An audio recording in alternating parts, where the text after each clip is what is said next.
John Lewis, Donald Trump firing back the civil rights icon after the lawmaker questioned the legitimacy of Trump's election. I don't see this president-elect as a legitimate president. You do not consider him a legitimate president. Why is that? I think the Russians participated in helping this man get elected. Well, CNN's Jessica Schneider is live in front of Trump Tower. Jessica, Trump hitting back on Twitter this morning.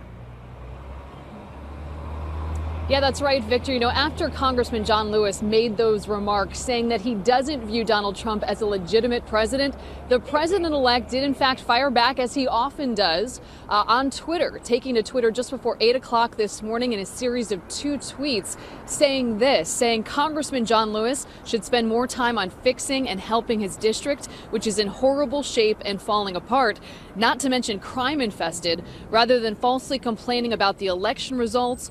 All talk, talk, talk, no action or results. Sad. But of course, Congressman John Lewis would hardly be described as no action and all talk. The congressman has been serving his district in Georgia that encompasses Atlanta since 1986. And of course, Congressman John Lewis, before he took office, was a revered civil rights leader. He marched next to Martin Luther King Jr., the man that we will honor as a nation on Monday.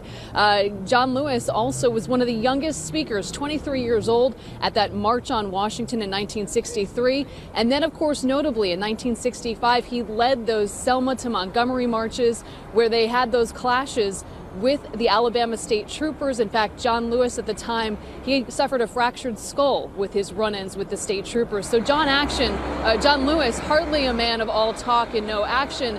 But Donald Trump, as he often does, any of his critics, he does not hesitate to take to Twitter and call them out. John Lewis saying in that interview that he would not attend the inauguration, the first time in his nearly 3 decades as a congressman not going to an inauguration, and speaking out quite forcefully against Donald Trump. And this morning, Donald Trump firing back.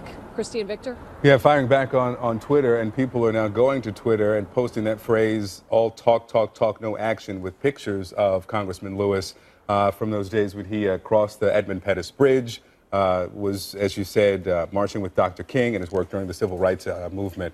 Jessica Schneider there outside the Trump Tower. Thank you so much. Our panel's been watching this unfold this morning as well, so let's talk to CNN political commentator Errol Louis, along with CNN political analyst Rebecca Berg. Good to see both of you. Errol, your response. Well, you know, it's fascinating because Trump and John Lewis are actually around the same age. I think their ages are about 5 or 6 years apart. And you can look at what they've both accomplished in their lives. They're both men of great accomplishment. I think John Lewis doesn't need a lot of defenders, but I would certainly add my voice to those who do defend him as somebody who's made immeasurable contributions to this country. I think the reality is, Christy, Donald Trump did not win the popular vote. I understand why he might have tender feelings about that. But if he's ever going to start to bring the country together, which hopefully will begin with his inauguration speech, if not sooner, next week, he's going to have to let some of these things go. I mean, one man, one respected man, happens to have concluded from the evidence that we know that there's a problem with his election. Well, you're going to have to live with that. There's 300+ million people in this country. They're not all going to stand up and cheer for Donald Trump necessarily.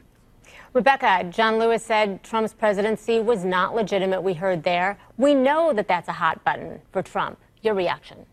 We do know that, and it's a little unfortunate, really, on both sides of this issue, Trump's reaction, but also Congressman Lewis's words in the first place, because we know that the country is at a point right now where it's very divided. He is not only a leader among Democrats, but also really an icon for his role in the civil rights movement. And for him to go on on television, out in public, and say that Trump is not legitimate just a few days before the inauguration, it doesn't really help to heal the divisions in the country right now. And President Obama has urged Americans to accept Donald Trump as president, to try to foment this peaceful transfer of power. But what John Lewis is doing sort of takes away from that. And so there's going to be a lot of pressure now on other Democrats to make a decision. Do they boycott the inauguration? Do they go and support the president-elect? It's not necessarily a helpful comment to make at a time when the country is already so divided and there are already so many doubts among Democrats about President-elect Trump. There are doubts as well, Errol, I want to point out. About the fate of James Comey with the FBI. He was blasted after this closed-door meeting yesterday with Democrats. He reportedly wouldn't answer any questions regarding an investigation into possible Trump campaign ties to Russia. I want to listen here to some of the people who were in that meeting. It's classified and we can't tell you anything. All I can tell you is the FBI director has no credibility. Jim Comey is an honorable person who I think made a bad decision. When the director of the FBI can't answer those questions, it does shake our confidence. The Wall Street Journal this morning also calling for James Comey to resign. Do you think, Errol, that he can survive this? Oh, it's an interesting question, Christy. I mean, what I see here is the crisis of institutions that's been rolling through the country. The electoral systems, the Congress, the media, even the courts. It's now reached the intelligence community and it's reached the FBI. Director Comey, I think, has only himself to blame. He has sort of tried to play both sides of the line and kind of crossed over and jumped out in public and disclosed all kinds of things. And then when questioned about it, he sort of retreats and says, well, I can't confirm or deny. I've got to be prudent about it now. So I think he is now sowing what he has reaped. I think if he does decide to leave, he will not have ended this problem. You know, we've got a crisis, I think, that we did sort of discover in the fall part of the election that the FBI director, who serves a 10-year term, who was insulated from many political pressures, can in fact get involved in the political process if he or she chooses to do so. And now we've got a problem with trying to figure out what we do about that.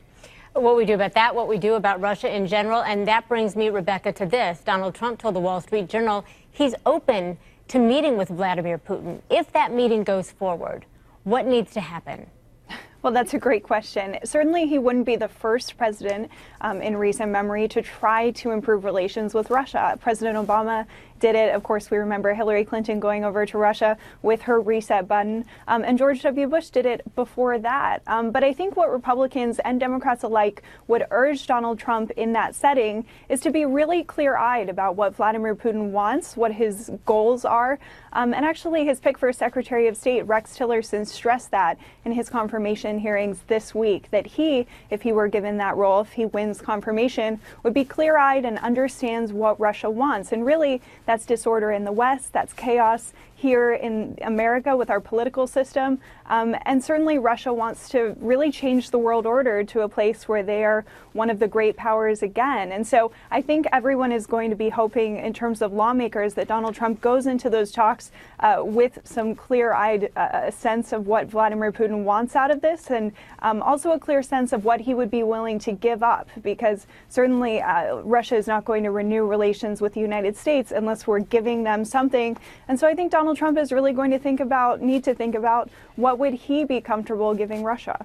Errol, you get the last word here. Well, you know, the problem here, of course, is we don't know what Donald Trump wants, because we don't know what kind of personal financial obligations or opportunities he's also sort of pursuing as he goes and presumably tries to do the country's business. So that's where those tax returns come in handy. That's where full disclosure would come in handy. That's where actually divesting himself of his company's interests would come in handy. That's where a lot more transparency would really sort of help everybody understand what's at stake and who is chasing after what objectives. But Donald Trump has denied us that information, and so the mistrust and the suspicion will remain.